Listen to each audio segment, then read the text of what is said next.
शिव का रौद्र रूप है वीरभद्र। यह अवतार तब हुआ था जब ब्रह्मा के पुत्र दक्ष ने यज्ञ का आयोजन किया, लेकिन भगवान शिव को उसमें नहीं बुलाया।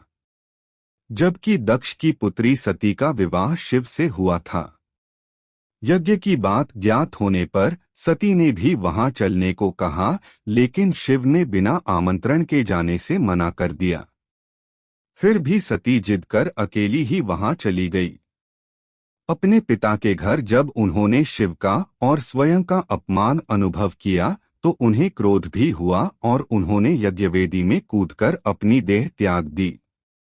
जब भगवान शिव को यह पता हुआ तो उन्होंने क्रोध में अपने सिर से एक जटा उखाड़ी और उसे रोषपूर्वक पर्वत के ऊपर पटक दिया।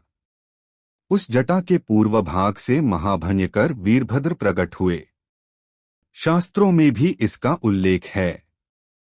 क्रुद्ध सुदष्टष्ठपुट सधूर्जटिर्जटा तडिध्वलिस्तोग्ररोचिषम् उत्कृत्य रुद्र सहसोत्थितो हसन गंभीर नादो विसर्जता भुवि ततोतिकायस्तनुवा स्पृशन दिवं। श्रीमद् भागवत 4.5.1।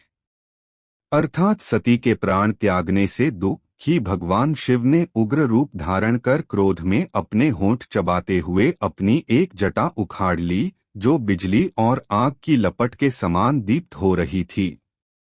सहसा खड़े होकर उन्होंने गंभीर अट्ठाहस के साथ जटा को पृथ्वी पर पटक दिया।